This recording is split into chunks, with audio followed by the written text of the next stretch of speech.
BB Patil ఉన్నారు. ప్రస్తుతం BJP party నుంచి ఎంపీ అభ్యర్థిగా ఆయన బరిలో దిగనున్నారు. ఈ నేపథ్యంలో ఈ రోజు భారతీయ జనతా పార్టీ రాష్ట్ర కార్యాలయంలో ఆయన ఆధ్వర్యంలో నియోజకవర్గానికి సంబంధించి కొన్ని చేరికలు కూడా పార్టీలోకి చేరడం జరిగింది. దీనికి సంబంధించి ఆయనతో మాట్లాడే ప్రయత్నం చేద్దాం. అసలు పార్టీలోకి చేరికలు ఏ విధంగా ఉన్నాయి, మీకు బలం ఇంకా పుంజుకుంటుందని మీరు భావిస్తూ ఉన్నారా?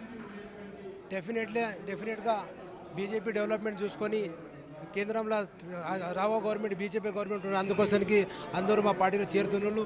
అందరికీ డెవలప్మెంట్ కావాలి, ఇక మంచి పొజిషన్ కావాలి, అందుకోసానికి స్టేట్ కూడా డెవలప్మెంట్ కావాలంటే బీజేపీది ఒక పార్టీ ఉంది, డెవలప్మెంట్ చూసుకుంటుంది. సార్, ప్రధానంగా మీరు 2 సార్లు ఎంపీగా అక్కడ గెలుపొందడం జరిగింది.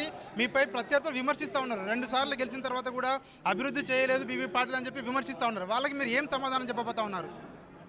గత 10 సంవత్సరాలు పనిచేసింది, మాది రికార్డు ఉంది. ఆ రికార్డులో ఎక్క నేషనల్ హైవే తీసుకొని వచ్చినాం, రూ అర్బన్ తీసుకొని వచ్చినాం, రైల్వే తీసుకొని వచ్చినాం, వేరే డెవలప్మెంట్ తీసుకొని వచ్చినాం. తప్పకుండా పార్లమెంట్ మెంబర్ అంటే రెస్పాన్సిబిలిటీ అంటే సెంట్రల్ నుంచి ఫండ్ తీసుకొని వచ్చి డెఫినెట్లీ ఎక్క ఫండ్ తీసుకొని మా పార్లమెంట్ డెవలప్మెంట్ చేసుకొని పనిచేసినాం.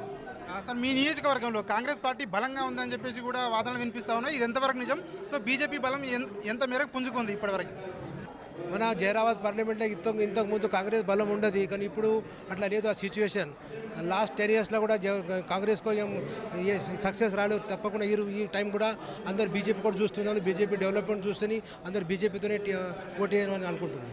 సో మీకు స్థానిక ఎమ్మెల్యేల బలం లేకుండా కూడా మీరు ఎన్నికల్లో ఏ విధంగా విజయం సాధించబోతా ఉన్నారు? సో మీరు ప్రజలను ఏం కోరబోతా ఉన్నారు? ప్రజలు మాతో ఉన్నందుకోసానికి ఎమ్మెల్యే అవసరం లేదు, ప్రజలే ఓటు వేసేయడం వల్ల మా కార్యకర్తలు ఉన్న పాత కేడర్ ఉంది, కొత్త కేడర్ అంతా కలిసి మేము డెఫినెట్గా పనిచేస్తున్నాము. గెలిచే 100% ఛాన్సెస్ ఉన్నాయి. అప్కి వారి 400 వల్ల మేము కూడా బాగా సామి అవుతున్నాం. సో ఇది ఎంపీ బీబీ పాటిల్ చెప్తా ఉన్నారు. ఖచ్చితంగా 3వసారి హ్యాట్రిక్ విజయం సాధిస్తాను. ఖచ్చితంగా నియోజకవర్గంలో స్థానికంగా నియోజకవర్గాల్లో ఎమ్మెల్యేల బలం లేకున్నా కూడా ప్రజాబలం మాకు ఉంది అని చెప్పేసి కూడా బీబీ పాటిల్ చెప్తా ఉన్న పరిస్థితి మనకు కనిపిస్తూ ఉంది. కెమెరా పర్సన్ సాయితో రాజు, న్యూస్ 360 హైదరాబాద్. జయశంకర్